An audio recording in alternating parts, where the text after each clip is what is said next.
Well, the efforts of Africans to reach Europe via the Mediterranean Sea has created a criminal industry of human traffickers and smugglers. The European Union in mid-2015 launched Operation Sophia to try to stop this activity. In part two of our report, Crossing Crisis, VOA senior investigative analyst Jeffrey Young discusses with experts whether this effort is effective and humane. The Mediterranean Sea is filled with little boats setting out from Libya and other parts of the North African coast for Europe. The people crammed in these vessels, some of which are small rubber rafts, are nearly always unaccompanied by any crew. They drift in the waters sometime for days. If the boat capsizes or sinks, they might drown, as thousands already have. This abandonment by human traffickers is deliberate, as discussed via Skype by International Organization for Migration spokesperson Joe Millman. They've figured out a different way of completing the journey, which is to outsource the labor to the European and commercial vessels that are plying the Mediterranean right now. You know, under maritime law, if a vessel's in distress and you sight it, you have to save the people on it. They cannot afford to put their own crew and their own criminal members in with the passengers and bring the boat back. A big reason for that is the European Union's Operation Sophia, which began in late June 2015. This is a military venture involving 24 of the EU's member countries and operates alongside the Italian Navy as it sweeps the Mediterranean. Operation Sophia's mission is described via Skype by RAND Europe analyst and former Italian Navy official Giacomo Persipioli. The main mission of Operation Sophia is disrupting the business model that smugglers are using by doing boarding, search and seizures, and possibly arresting the smugglers. But it's also true, on the other hand, that safeguarding life at sea is international law. So it doesn't really matter what your official mandate is. The EU says that so far, at least 84 persons have been arrested by authorities for smuggling and trafficking. 246 vessels have been seized, though most, some 200, were rubber boats. Tommaso Fabbri is the Italian director of Médecins Sans Frontières, Doctors Without Borders. He talks about his concerns via Skype.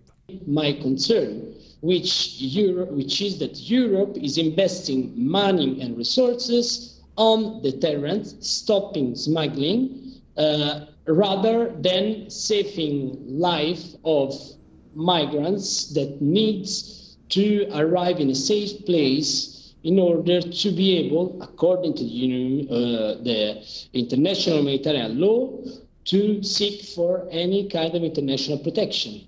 However, the EU points out that Sophia has directly rescued more than 21,500 people from the Mediterranean. Additionally, there is also an effort underway to try to persuade Africans not to try to make the crossing.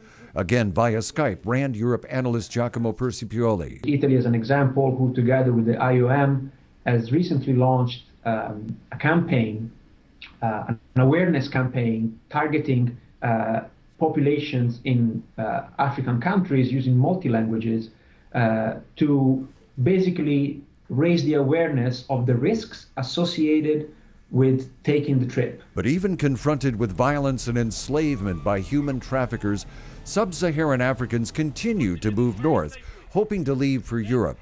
And with conflict, poverty, and drought at home, these people will keep putting one foot in front of the other in search of a better life, despite the risk of death.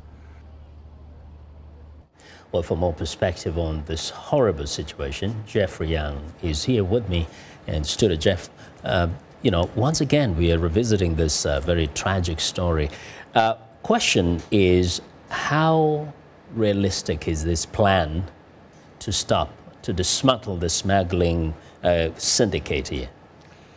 Many of the people that I spoke with don't have much hope that this is going to stop what is going on. There's too much money involved. These smugglers are taking as much as thousands of dollars, the equivalent of thousands of dollars, from people just to put them in a little rubber raft. Then, as the piece showed, they're just towed out to sea, the line is cut, and they're left to drift to the elements and whatever fate may happen to them. But the smugglers themselves take off so that they're not caught and they're not subject to any prosecution. They go back to shore and get the next round of victims. And this has been going on for years now. Tommaso says perhaps instead of trying to stop the smugglers, just focus on rescuing people, allow people to get to Europe, because these people want to get there. Well, this is Médecins Sans Frontières' position, and it's very humanitarian oriented. They're not in the business of law enforcement. They're in the business of saving lives. You see what they do in Syria, in Aleppo, and other places. MSF is putting themselves on the line every day to help people.